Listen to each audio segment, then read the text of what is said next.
자, 안녕하세요. 네. 오랜만에 뵙습니다. 자, 정비법을 서두를 조금 하다가 진도를 끝마쳤거든요. 그래서 이제 오늘 나눠드린 부동산 공법 요약 점검해 보면은 정비사업 몇 가지를 정리를 하겠습니다. 복습을 하면서 자, 우선 정비사업은 재개발, 재건축이라고 그랬죠. 종류가 세 가지. 주거환경 개선 사업, 재개발 사업, 재건축 사업이 있어요. 자, 이게 무슨 사업이라고요? 주거환경 개선, 요건 재개발, 요건 재건축이죠. 가장 열악한 사업이 뭡니까?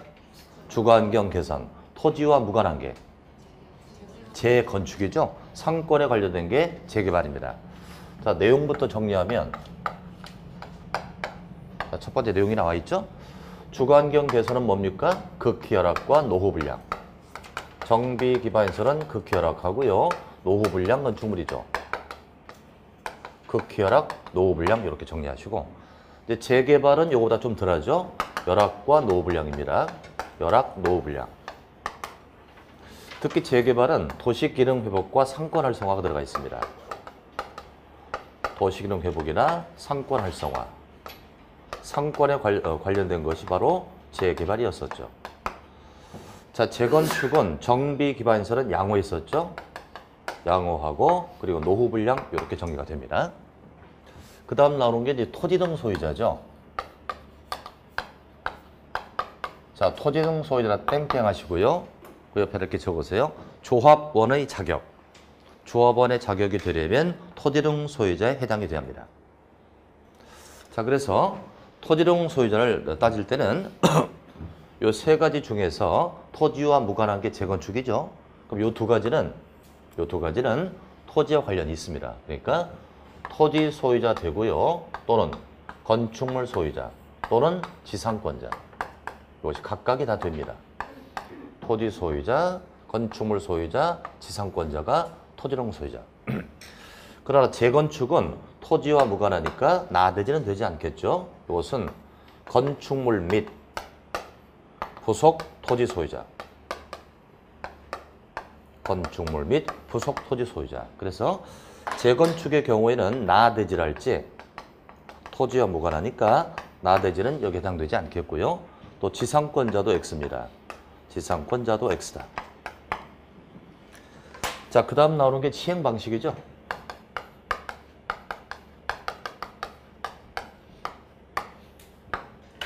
세 가지 사업마다 시행 방식이 다른데 주거환경 개선 사업은 네 가지 방식이 있죠. 하나는 주택 개량 방식. 주택 개량 방식. 수용 후 주택 공급 방식. 수용 후 주택 공급 방식. 토지로 나눠주는 환지도 되고요. 건축물을 주는 관리 처분이 되었습니다. 이 네 가지가 시행 방식이죠. 반면에 재개발은 토지도 되고 건축물도 되니까 환지도 되고 관리 처분도 된다. 토지로 줄 수도 있고 건축물로 줄 수도 있다. 반면에 재건축이죠. 재건축은 뭐와 무관하다? 토지와 무관하죠. 그러니까 건물을 주는 관리 처분 계획만 되는 겁니다. 관리 처분 계획으로 시행을 한다. 따라서 재건축은 환지로 할 수는 없다는 얘기죠. 토지와 관련이 없으니까 환지로 할 수 없다. 시행자가 나오죠. 자, 시행자는 이 세 가지 사업 중에서 가장 열악한 게 주거환경 개선. 이건 자체적으로 시행할 수가 없다고 했었죠. 조합이 할 수 없겠고요. 힘이 있는 자가 사업을 합니다. 그래서 시장 군수 등이 하거나 LH공사 등이 하거나 또는 공익법인이 하거나 또는 공동시행이었습니다. 공동시행. 고로 주거환경 개선은 조합이 할 수가 없다는 거죠. 조합은 X. 자, 그러나 재개발이나 재건축, 특히 재개발은 조합이 할 수도 있고요. 또 토지 등 소유자가 할 수 있다. 그리고 공동시행입니다. 특히 조심할 건 토지 등 소유자가 재개발할 수 있다는 거죠. 이때는 소규모일 때입니다. 20인 미만. 토지 등 소유자가 20인 미만일 때 재개발은 토지령 소작할 수 있다. 이제 재건축은 조합이 하거나 또는 공동 시행이죠. 세 가지 사업 중에서 조합이 할 수 없는 것은 주관 겸 개선이고 토지령 소작할 수 있는 것은 재개발이다. 이렇게 하면 네 가지를 정리해 봤습니다. 정리를 먼저 하시고 진도를 나가겠습니다.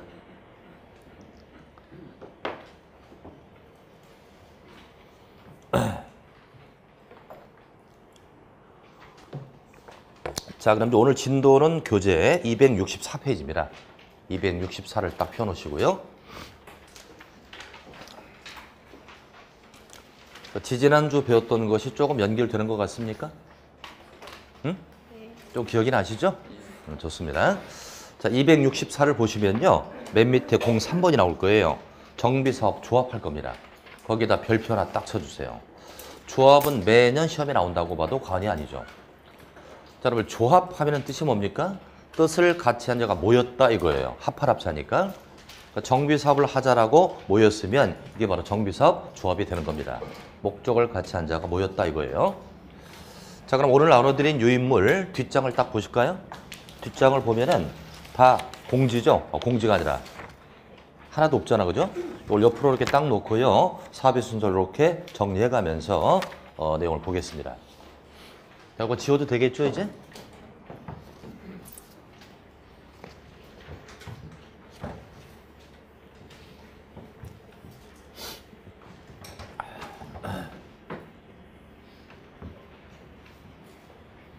자, 지난주 배웠던 내용을 순서를 좀 정리하면서 보겠습니다. 자, 우선 지난주 배웠던 것이 정비 사업을 하기 위해서 기본 방침이 있었어요.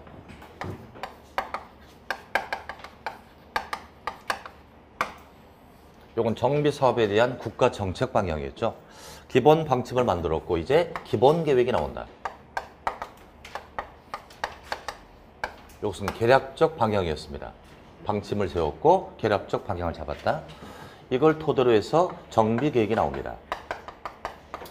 정비 계획은 구체적 내용이죠. 구체적 내용이니까 명칭과 면적이 나온다. 명칭과 면적이 나왔으니까 사업을 하기 위해서 정비구역이 정되겠죠. 정비구역이 정된다. 여기까지 지난번에 했어요. 자, 이 중에서 한 문제를 예상한다면 정비계획과 정비구역을 묶어서 한 문제를 예상하자.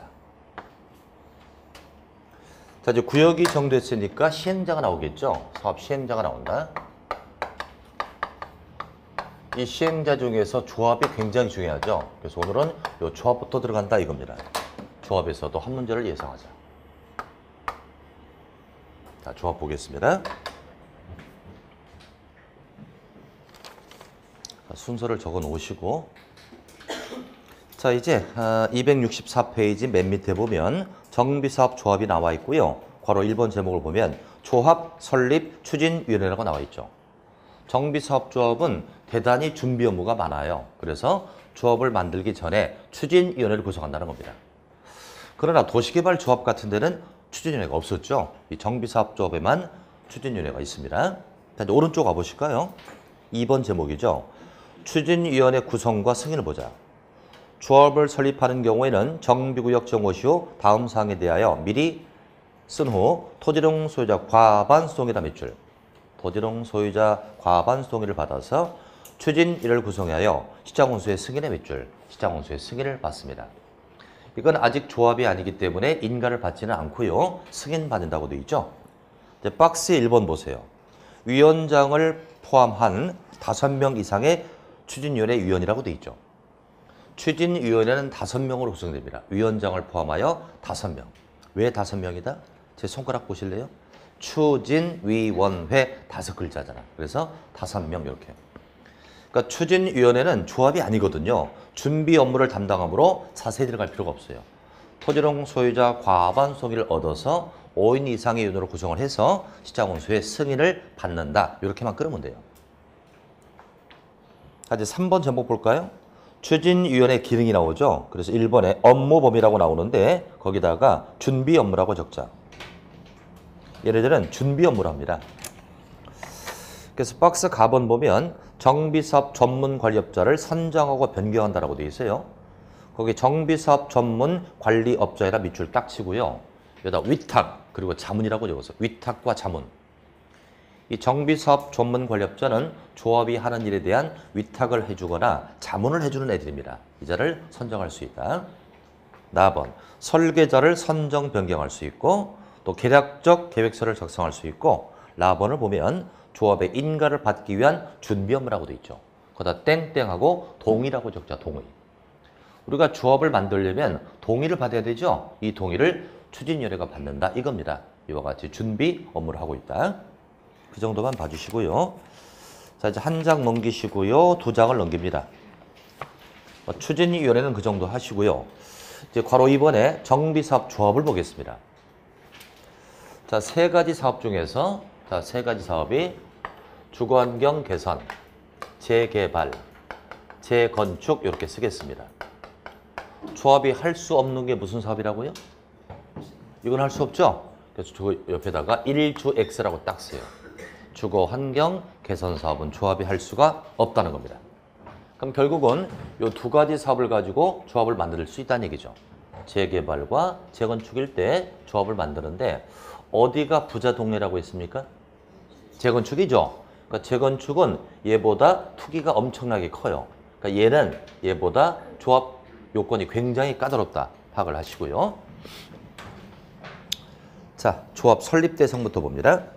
시장, 군수 등 LH 등 지정개발자가 아닌 사업을 시행하는 경우에는 토지동 소유자로 구성된 조합을 설립한다. 다만 토지동 소유자가 재개발 사업을 시행한다. 그다음 밑줄 쳐보세요. 토지 등 소유자가 재개발 사업할 수 있다고 그랬죠? 몇 명 미만일 때? 20인 미만. 20인 미만일 때 재개발은 토지 등 소유자가 할 수가 있습니다. 그때는 그러하지 아니하다. 무슨 얘기죠? 재개발 사업을 토지동 소유자가 시행할 때는 조합을 만들지 않아도 좋다 이거예요. 토지동 소유자가 할 수 있기 때문에 그렇겠죠. 자, 이제 동그라미 2번 나옵니다. 설립인가 동의 요건이죠. 조합을 만들려면 일정한 동의를 받아야만 대표성을 인정받을 수 있어요. 이거 꼭 암기할 게 나오죠. 가번 보자. 재개발 사업의 추진위원회가 조합을 설립하려면 4분의 3, 2분의 1 동의를 받아서 시장군수 등의 인가를 받으라고 되어 있습니다. 반드시 외울 동의 요건이죠. 그러니까 재개발 조합을 만들려면 4분의 3, 2분의 1 동의를 받는다. 총수 4분의 3, 면적 2분의 1 동의죠. 이 무조건 외워야 돼요. 거꾸로 1, 2, 3, 4가 되죠. 1, 2, 3, 4가 됩니다. 4분의 3, 2분의 1 동의를 얻어서 시장군수의 인가를 받는다. 이제 나번호 내려오세요. 재건축일 때입니다. 재건축 조합을 만들 때는 훨씬 더 까다롭습니다. 자, 나번 보시면 재건축 사업의 추진위원회가 조합을 설립할 때는 주택단지, 공동주택, 각동 나오네요. 각동 동그라미 딱 치고요. 각동, 구분 소유자의 과반수 동의와 전체 동그라미, 전체 구분 소유자의 4분의 3, 면적 4분의 3 동의를 받아서 시장군수의 인가를 받으라고 돼 있어요. 굉장히 복잡하죠? 재건축 조합의 동의는요. 각동, 구분 소유자의 과반수 동의와 전체 구분 소유자의 4분의 3, 면적 4분의 3 동의를 받자고 돼 있어요. 얘보다 훨씬 까다롭잖아요. 투기가 많으니까. 이건 무슨 뜻이냐면 여기 아파트 단지가 있습니다. 아파트 단지에 아파트가 5동이 있다. 1동부터 5동까지 5동. 여기서 만약에 재건축을 할 때 조합을 만들려고 해요. 그럼 일정 동의를 받아야 되겠죠? 이때는 일단 각 동을 다니면서 과반수 동의를 받아야 돼요. 1동, 2동, 3동을 일일이 다니면서 과반수 동의를 받아야 합니다. 그래서 구분 소유자라는 건 세대수를 뜻하죠. 세대수의 과반수 동의. 그리고 나서 전체를 따지는 거예요. 전체 이 5동에 대한 구분 소유자 4분의 3, 면적 4분의 3 동의를 얻어야만 조합을 만들 수 있다는 겁니다. 이것도 무조건 외워야 돼요. 이거 두 개는 필수 암기입니다.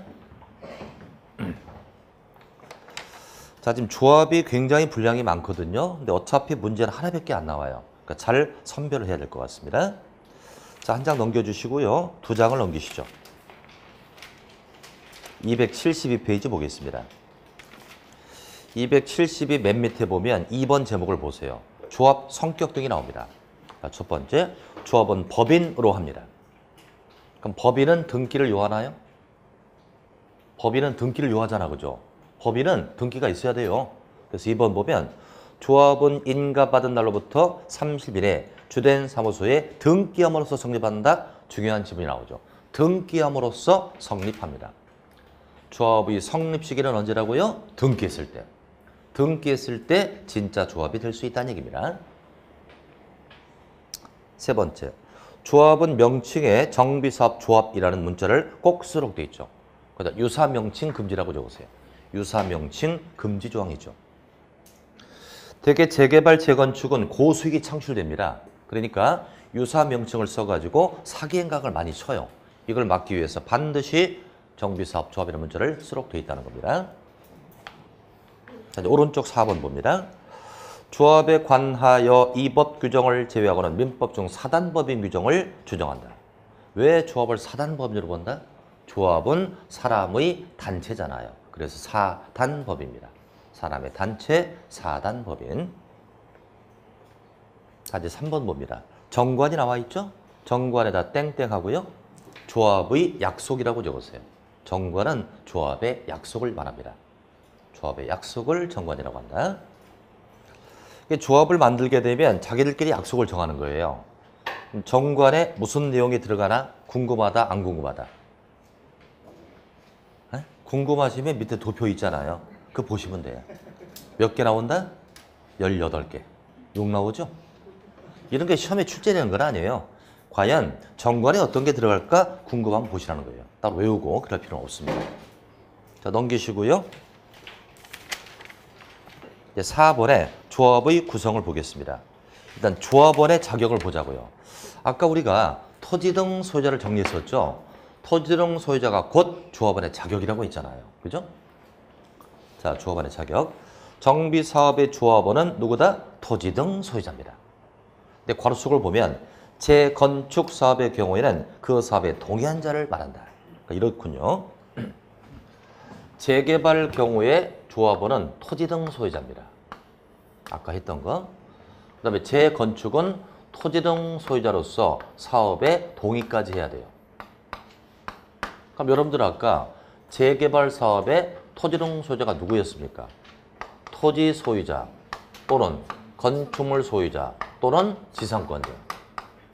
이 자들이 다 조합원이 된다는 얘기예요. 그러니까 만약 1000세대 아파트가 있다고 치면 건물 소유자 1000명이 되겠고요. 토지 소유자에 지상권자가 다 들어가니까 1000명 이상이 되는 거예요. 그래서 재개발 조합의 경우에 조합 원수가 굉장히 많을 수밖에 없습니다. 그래서 재개발은 토지 등 소유자가 조합원이고요. 재건축은 얘보다는 좀 까다롭다고요. 토지 등 소유자로서 사업에 동의까지 해야만 조합원이다 이겁니다. 그러니까 물음에 답해보자. 토지 등 소유자는 재개발 조합의 당연 조합원이다. 맞습니까? 토지 등 소유자는 재개발 조합의 당연 조합원이다. 맞잖아요. 써 있잖아. 토지 등 소유자가 조합원이라고 했으니까.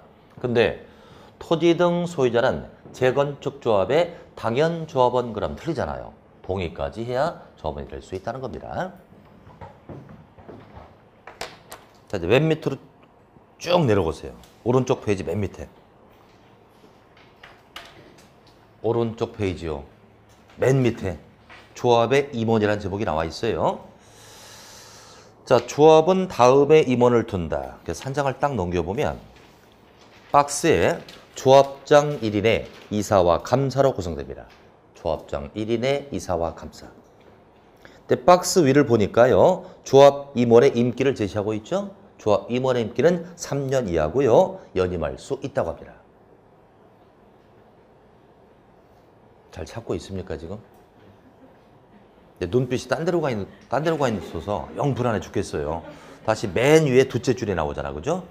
임원의 임기는 3년이라고 하는데 연임할 수 있다고 되어 있고요. 그 밑에 박스를 보세요. 임원은 3가지로 구성되죠. 조합장 1인의 이사와 감사로 구성된다고 되어 있습니다. 자, 이제 모두 눈빛을 오른쪽으로 옮기시고 오른쪽 페이지. 다 옮겼습니까? 다번에 기획번 보자. 조합장이 나오네요. 자, 조합장은요. 조합을 대표하고 사무를 총괄하며 총회나 대의원의 의장이 되는 것이 바로 조합장입니다. 그다음에 니은번 봅니다. 조합장 또는 이사가 자기를 위하여 조합과 계약 소송을 합니다. 조합장 이사가 말이죠. 조합과 소송을 제기하면 본인이 제척 빠져야 되잖아요. 그럼 조합장 이사가 빠지면 누가 남는다? 감사가 남죠. 감사가 조합을 대표하는 것입니다. 감사가 조합을 대표한다. 디귿번 겸임금지. 조합 임원은 같은 목적의 정비서관은 다른 조합의 임원 직원을 겸할 수 없다. 겸직금지죠. 한 사람이 너무 많은 자리를 차지하면 부조리가 발생한다. 겸직금지 조항입니다. 자, 이제 라번 봅니다. 조합 임원의 결격 사유가 박스에 5개. 요 5가지는 임원이 될 수가 없습니다. 기획번에 뭐가 나온다? 얼라들과 바보. 그죠? 얼라들하고 바보 나오고 나머지는 다 전과자. 얼라들, 바보, 전과자는 임원이 될 수가 없다는 것이죠. 자, 이제 마번 봅니다. 당연 퇴임이 나오죠. 조합 임원이 결격 사유에 해당이 되거나 선임 당시 결격 사유에 해당이 되었음이 판명이 된다면 당연히 퇴임합니다. 더욱더 중요한 건 퇴임된 임원이 퇴임 전의 관행에는 효력을 잃지 않는다는 거죠. 퇴임 전의 관행에는 유효이다, 무효이다? 유효가 된다는 거죠. 무효가 되지 않습니다. 자, 넘기시고요. 이제 3번에 총회가 나와요. 총회다 땡땡하고요. 조합원 전체 모임. 조합원 전체 모임을 총회라고 합니다.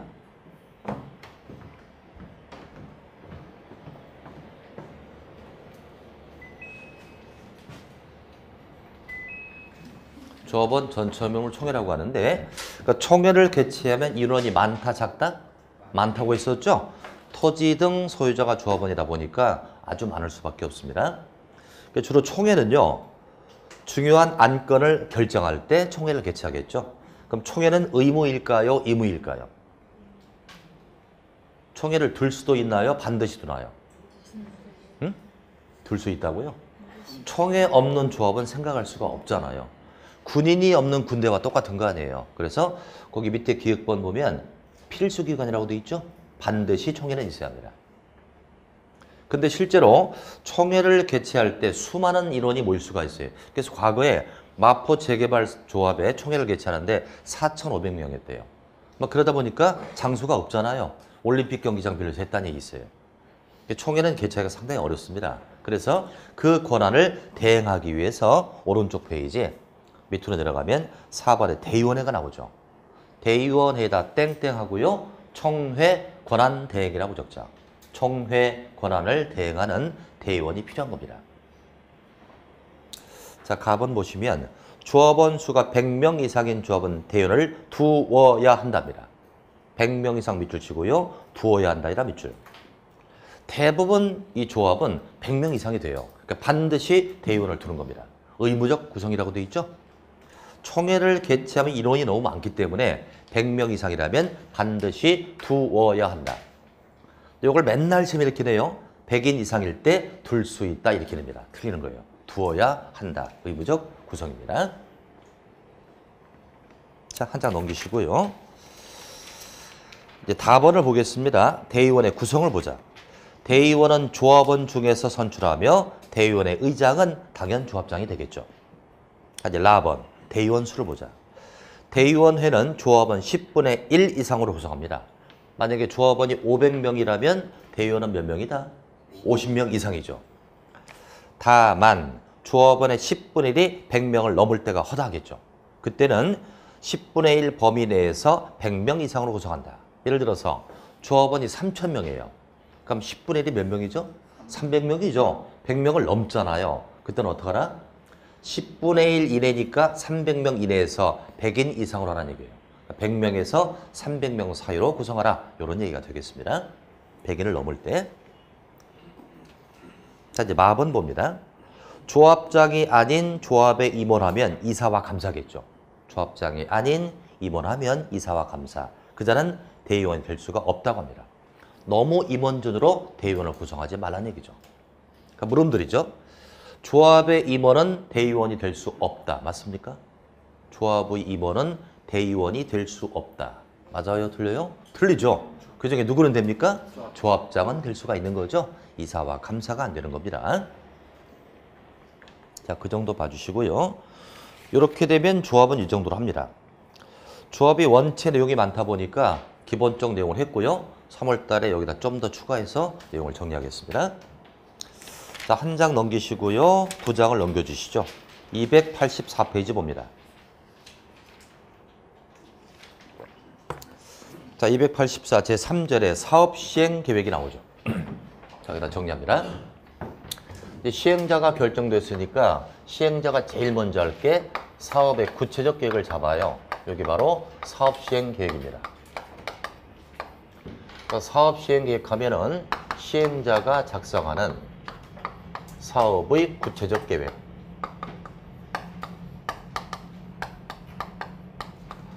시행자가 작성하는 사업의 구체적 계획이에요. 우리가 다른 사업에서는요, 시행자가 작성하는 구체적 계획을 실시 계획이라고 했던 거예요. 실시 계획이라고 하는데 법이 바뀌었으니까 이건 명칭을 달리한다. 사업 시행 계획이라고 합니다. 시행자가 작성했죠. 이렇게 작성했으면 인가를 받고 고시를 하는데 이것은 시장 군수 등으로부터 받는다. 시장 군수 등으로부터 인가도 받고 고시도 합니다. 그럼 이것은 그렇게 중요한 계획은 아니고요. 그래서 꼭 하나만 기억하자. 인가, 신청 시 동의.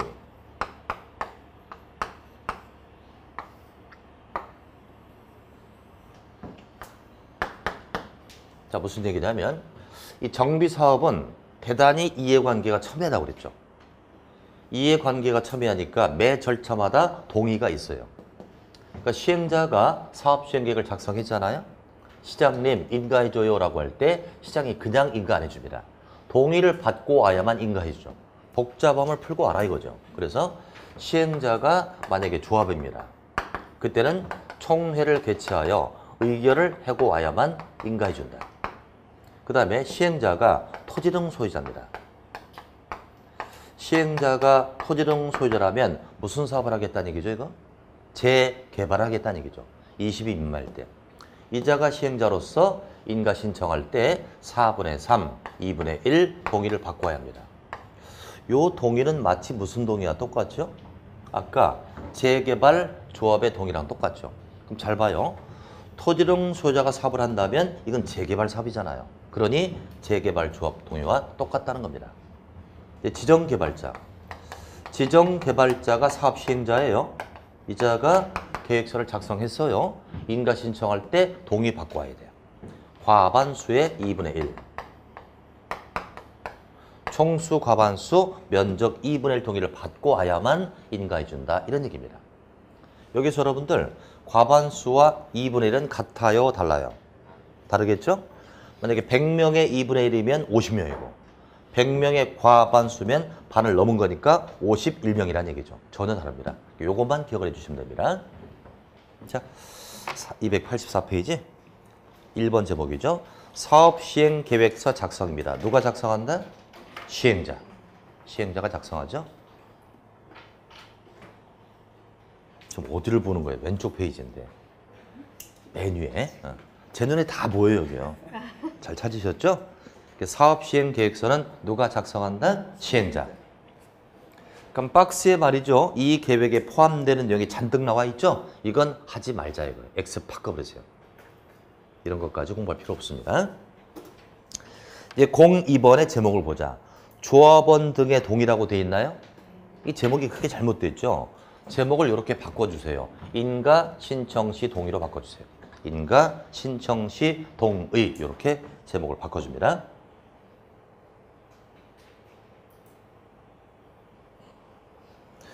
시행자가 사업 시행 계획을 작성했고요. 인가 신청할 때 동의를 받고 오라는 얘기인데요. 그럼 시행자가 누구냐에 따라 달라요. 자, 1번 볼까요? 조합이 시행자라고 합니다. 그때는 둘째 줄 총회 의결의 밑줄. 총회 의결을 거쳐서 동의를 받아와야 인가해 주겠다. 2번 갑니다. 지정개발자가 시행자란다면 둘째 줄 과반수 동의에 2분의 1 동의를 받아야만 인가해 주겠다는 얘기죠. 과반수의 2분의 1 나와 있죠? 그럼 지정개발자도 시행자인데 이건 제가 얘기를 안 했기 때문에 지금 얘기할게요. 지정개발자는 어떤 시행자냐면 일정 요건을 갖춘 자 중에서 시장군수가 지정했다 이거예요. 그 이름이 지정개발자입니다. 이제 오른쪽 3번이죠. 토지 등 소유자가 시행자라면 이건 무슨 사업이라고요? 첫째 줄 재개발 사업 밑줄. 그때는 4분의 3, 2분의 1 동의를 받는다고 돼 있어요. 그렇게 해서 시행자에 따라서 동의 요건이 제각기 다르니 이것만 기억을 해주시면 되겠습니다.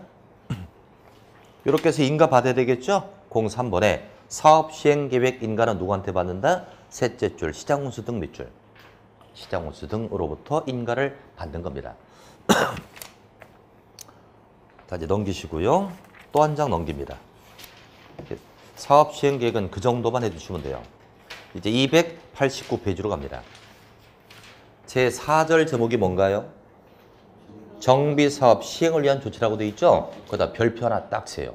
이 제목 자체가 시험 문제라고 보세요. 정비사업을 원활하게 시행하기 위해서 필요한 조치를 취해주는 거예요. 여기 좀 빠진 게 하나 있거든요. 일단은 그 제 4절 바로 밑에다가 페이지 254페이지라고 적으세요. 페이지 254. 순환정비 방식입니다.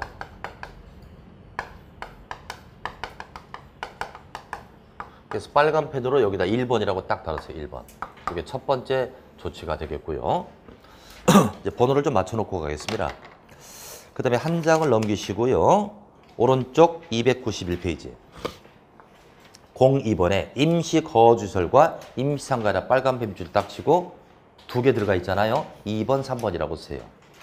2번은 임시거주, 3번은 임시상가가 되겠습니다.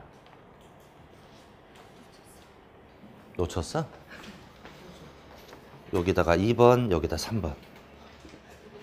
그럼 3개 잡았고요. 이제 한 장을 또 넘겨봐요. 한 장을 넘기면 오른쪽 페이지 03번에 토지 등의 수용, 사용 나옵니까? 그럼 4번 달면 되겠죠? 4번 딱 달아두시고요. 이제 두 장을 넘기고 세 장을 넘겨주시죠. 세 장을 넘기면 298페이지 06번에 주거환경 개선사업 등에다 5번 달으시면 돼요. 그럼 딱 5개. 우리 시험은 오지서 한다니까 가급적 5개를 만들자는 거예요. 이 5개가 뭐라고요? 정비사업 시행을 위한 조치가 되겠습니다. 자, 그 중에 첫 번째가 어디 들어가 있다고요? 아까 몇 페이지라고 적었습니까? 254페이지 먼저 펴주세요. 254를 보시면요. 02번에 순환정비 방식이 나올 겁니다. 순환정비 방식 254. 찾았죠? 자, 이건 간단히 설명을 드릴게요.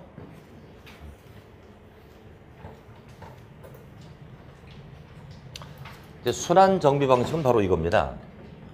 순환용 주택을 활용하여 순차적 정비한다. 그러니까 말 자체가요. 동시에 다발적으로 하는 게 아니라 순차적 정비하는 겁니다. 자, 이런 얘기죠. 여기 만약에 재개발 사업장이 있습니다. 이게 수천 세대가 있겠죠. 수천 세대다 보니까 일시할 수가 없어요. 만약에 일시한다고 쳐봐요. 그럼 여기 있는 자들에게 임시 거주를 시키거나 그게 부족하면 사업 끝날 때까지 전세 자금을 융자해 줘야 돼요. 그럼 수백 세대가 쏟아져 나오면 주변에 전세 대란이 발생하죠. 그러니까 요즘에 세대수가 많다 보니까 동시에 할 수가 없습니다. 그럼 이걸 갖다가 사업장을 이렇게 나누는 거예요. 109, 209, 309 이렇게 딱 나눕니다. 두세 개로 딱 나누죠. 나눈 다음에 적절한 데다가 순환용 주택을 만들어요. 이게 바로 순환용 주택이죠. 그래서 일단 2309는 사업을 하지 않고요. 109 주민을 여기다 임시 거주를 시킵니다. 그리고 철거하겠죠? 철거해서 새 집을 딱 줘요. 진 다음에 여기다 입주를 딱 시키는 겁니다. 109 끝났죠? 209 주민을 순환주택에다 잠깐 거주시키고 여기를 밀겠죠. 밀고 아파트 줘서 입주시킨다. 이렇게 넣었다 뺐다 하는 게 바로 순환정비 방식. 간단하죠? 그러니까 세대수가 많다 보니까 동시다발로 할 수 없다. 그래서 순환용 주택을 이용하여 순차적 정비한다 이겁니다. 그럼 이때 순환용 주택은요. 정비구역 안에 있을 수도 있고 밖에 있을 수도 있다. 또 새롭게 지을 수도 있고 이미 있는 주택을 활용할 수도 있다. 또 이것은 거주용이다 보니까 소유자도 이용할 수 있지만 세입자도 이용할 수 있다는 얘기입니다. 확인합니다. 사업 시행자는 정비구역 안과 밖에 새로 건설한 주택 또는 이미 건설된 주택, 요걸 갖다가 순환형 주택이라고 하자. 순환형 주택. 그 경우에 정비사업 시행으로 철거되는 소유자 또는 세입자의 밑줄, 소유자 또는 세입자를 임시로 거주하게 하는 등 정비구역을 순차적으로 정비한다. 순차적 정비라 밑줄. 그러니까 순환형 주택은 소유자도 세입자도 이용할 수 있습니다. 거주형이니까. 순차적 정비하는 게 바로 순환 정비 방식이죠. 그 정도만 확인하시고요. 자, 그럼 여러분들 이 순환 방식은요. 주거환경 개선, 재개발, 재건축 몽땅 다 쓸 수 있는 방식일까요? 셋 다 쓸 수 있나요? 일부만 쓸 수 있나요? 셋 다 쓸 수 있습니다. 요 세 가지 사업의 규모가 크면 다 이걸로 할 수 있는 거예요. 그래서 거기다가 요 세 가지를 적어 넣어 주세요. 세 가지 정비 사업에 다 적용할 수가 있습니다.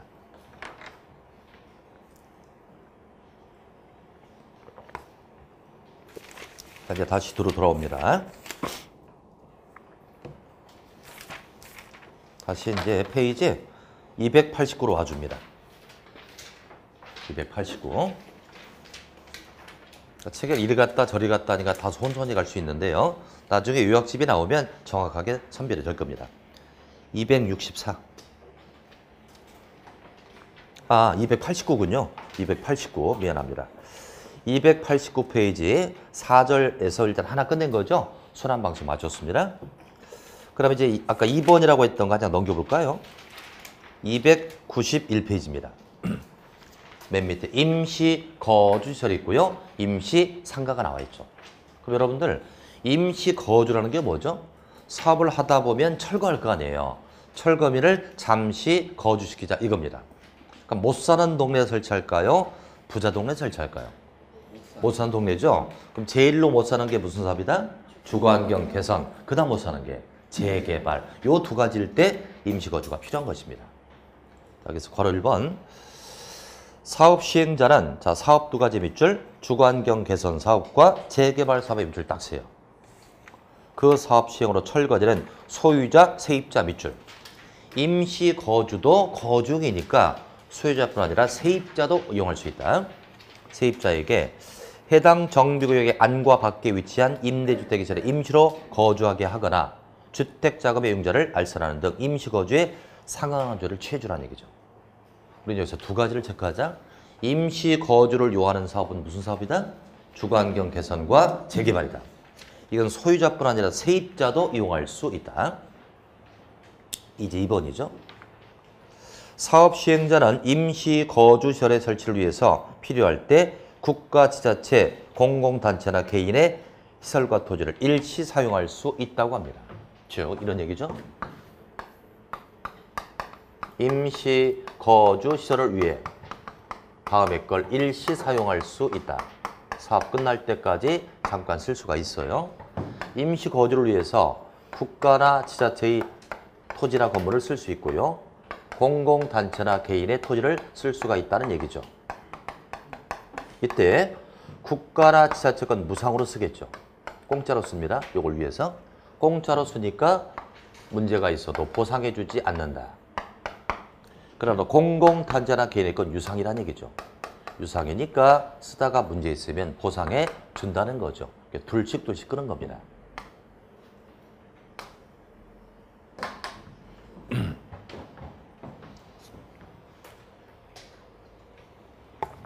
자, 내용을 확인해 보겠습니다.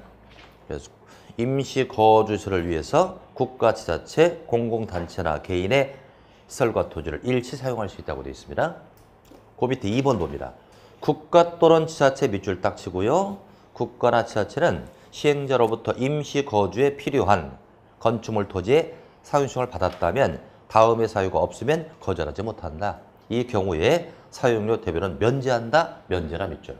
그러니까 국가나 지자체 건 무상으로 쓰겠다는 얘기입니다. 이제 4번 내려오자고요. 4번.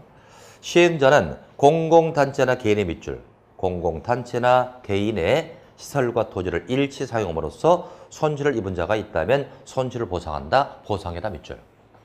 그러니까 공공단체나 개인의 건 보상해 준다는 뜻이잖아요. 그러나 국가, 지자체 건 보상 규정이 없잖아요.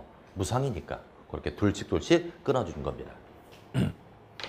자, 이제 오른쪽 오자. 괄호 5번. 임시상가가 나오죠.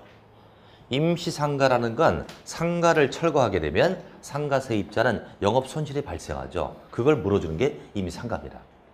그리고 상권에 관련된 무슨 사업이 나와야죠? 재개발 사업이 나오는 거예요. 밑줄 딱 치고요. 재개발 사업의 시행자는 정비사업으로 이주하는 상가 세입자가 사용할수록 정비구역과 인근에 임상가를 설치할 수 있다. 여러분들 아까 말이죠. 순환형 주택이나 임시거주시설은 소유자 세입자가 다 이용할 수 있었죠. 임시상가는 누구한테만 준다? 세입자에게 주는 거예요. 소유자에게는 주지 않아요. 소유자는 손해 안 보거든요. 새 상가를 분양받을 거 아니에요. 다만 사업기간 동안 철거되는 기간 동안 영업손실이 발생하는 세입자에게 상가를 주는 겁니다. 임시상가는 세입자에게 준다. 자, 그럼 이렇게 한번 정리해 볼게요. 순환 방식은 세 가지 사업이 다 된다고 그랬고요. 두 번째, 임시거주시설. 임시거주가 필요한 건 무슨 사업이다? 주거환경 개선과 재개발이다. 세 번째, 임시상가를 요하는 게 뭐다? 재개발이다. 각각의마다 사업이 다 다르다는 거죠. 이것도 정리할 필요가 있습니다. 그럼 이쪽은 계속 지우지 마세요. 계속 연결할 거니까 지우지 마시고 조금 쉬었다가 그 밑에 토지 수용상으로 하겠습니다.